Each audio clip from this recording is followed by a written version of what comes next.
Hi everyone, എൻ്റെ പേര് doctor Gopika Sali. ഞാൻ പ്രോസ്റ്റോഡോണ്ടിസ്റ്റ് ആണ്. നമ്മുടെ ബാക്കിയുള്ള ശരീരത്തിന്റെ ആരോഗ്യം നമ്മൾ നോക്കുന്നത് പോലെയും ശുചിയാക്കി വെക്കുന്നത് പോലെ തന്നെ ഇമ്പോർട്ടൻ്റ് ആണ് നമ്മുടെ വായുടെ ആരോഗ്യം, നമ്മുടെ മോണയുടെ ശുചിത്വം ഒക്കെ. ഡയബറ്റീസ് പോലുള്ള പല രോഗങ്ങളും ആദ്യമായിട്ട് കാണിച്ചു തുടങ്ങുന്നത് നമ്മുടെ മോണയിലോ അല്ലെങ്കിൽ വായിലുള്ള ചേഞ്ചസിലൂടെയാണ്. ആ ചെറിയ ചേഞ്ചസ് പോലും ആ മാറ്റങ്ങൾ പോലും നമ്മൾ അറിയണമെങ്കിൽ നമ്മൾ ആ വായുടെ ആരോഗ്യം അത്രയധികം കെയർഫുൾ ആയിട്ട് നോക്കിയാൽ മാത്രമേ നമ്മൾ അങ്ങനെയുള്ള ചേഞ്ചസ് അറിയത്തുള്ളൂ. പിന്നെ എല്ലാവരും പറയുന്ന ഒരു കാര്യമാണ് ഡെന്റിസ്ട്രി ഭയങ്കര എക്സ്പെൻസീവ് ആയിട്ടുള്ള ഒരു വിഭാഗമാണ്. എന്നാൽ നമ്മുടെ ഇഗ്നോറൻസ് ആണ് ഡെന്റിസ്ട്രി എക്സ്പെൻസീവ് ആക്കുന്നത്. ചെറിയ ചെറിയ കേടുകളൊക്കെ നമ്മളിങ്ങനെ അവഗണിച്ച് വിടുമ്പോൾ, വേദനയില്ലല്ലോ എന്നൊക്കെ വിചാരിച്ച് നമ്മൾ അവഗണിച്ച് വിടുമ്പോൾ അത് പിന്നീട് ഡീപ്പറായിട്ടുള്ള കേടുകളാവുകയും നമ്മുടെ വേരിന് ഇൻഫെക്ഷൻ വരികയും നീര് വരികയും അപ്പോൾ നമുക്ക് പിന്നെ റൂട്ട് കനാൽ ചെയ്ത് മാത്രമേ പല്ല് സംരക്ഷിക്കാൻ പറ്റുന്ന അവസ്ഥയോ, അല്ലെങ്കിൽ പിന്നെ പല്ല് എടുത്തു കളയുകയാണെങ്കിൽ പിന്നീട് ഒരു പല്ല് വെക്കേണ്ട ഒരു അവസ്ഥയൊക്കെ വരുമ്പോഴാണ് കുറച്ചുകൂടെ എക്സ്പെൻസ് കൂടി വരിക.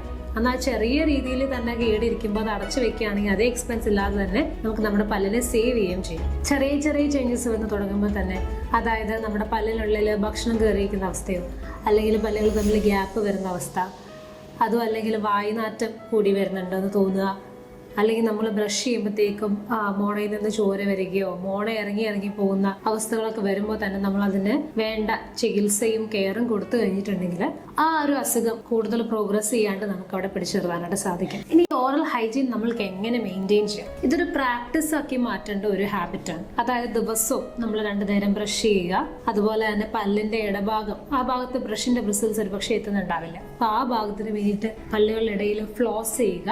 അതായത് ഒരു നൂല് പോലത്തെ ഒരു ഫ്ലോസ് യൂസ് ചെയ്ത് പല്ലിന്റെ ഇടഭാഗം വൃത്തിയാക്കുന്ന രീതിയാണ്. മൗത്ത് വാഷ് ഡൈല്യൂട്ട് ചെയ്തിട്ട് ഇടയ്ക്കൊക്കെ യൂസ് ചെയ്യുന്നതും. ഇനി പ്രശ്നങ്ങളൊന്നും ഇല്ലെങ്കിൽ പോലും നിങ്ങൾ ഡെന്റിസ്റ്റിനെ വർഷത്തിൽ ഒരിക്കലോ അല്ലെങ്കിൽ 6 മാസം കൂടുമ്പോഴോ ഒന്ന് വിസിറ്റ് ചെയ്ത് എന്തെങ്കിലും ചെറിയ ചെറിയ കേടുകളോ അല്ലെങ്കിൽ ചേഞ്ചസോ, നിങ്ങൾ കാണാത്ത ചേഞ്ചസ് ഉണ്ടോ എന്ന് കാണിച്ച് ഉറപ്പ് വരുത്തുന്നതും വേണ്ട ചികിത്സ നേടുന്നതും ഒക്കെ ഒരു പ്രാക്ടീസ് ആക്കി മാറ്റേണ്ടതാണ്. പിന്നെയുള്ളത് സ്മോക്കിങ്ങും പുകയിലയുടെ ഉപയോഗങ്ങളൊക്കെ കുറയ്ക്കാന്നുള്ളതും നമ്മുടെ ഓറൽ ഹൈജീൻ മെയിൻറ്റെയിൻ ചെയ്യുന്നത് വളരെയധികം മെച്ചപ്പെടുത്തുന്നതാണ്. നമ്മുടെ വായിലുള്ള കേടുകൾ അല്ലെങ്കിൽ ഇൻഫെക്ഷൻ ഉണ്ടാക്കിയ ബാക്ടീരിയകൾ നമ്മുടെ ബ്ലഡിലൂടെ കലർന്നിട്ട് ചിലപ്പോൾ നമുക്ക് ഹാർട്ട് സംബന്ധമായ, അതായത് ഹൃദ്രോഗ സംബന്ധമായ അസുഖങ്ങൾ വരെ ചിലപ്പോൾ ബാധിക്കാവുന്നതാണ്. അപ്പൊ നമുക്ക് ഫുൾ ബോഡി ചെക്കപ്പ് ചെയ്യുന്നത് പോലെ തന്നെ നമുക്ക് ഡെന്റൽ ചെക്കപ്പും നമ്മുടെ റുട്ടീനായിട്ട് എല്ലാ വർഷവും ഒരിക്കലെങ്കിലും ചെയ്യുന്ന ഒരു റുട്ടീനായിട്ട് മാറ്റുന്നതിലൂടെ ഒരു റെവല്യൂഷണറി ചേഞ്ച് നമ്മുടെ ഓറൽ ഹെൽത്തിൽ കൊണ്ടുവരാനായിട്ട് സാധിക്കും.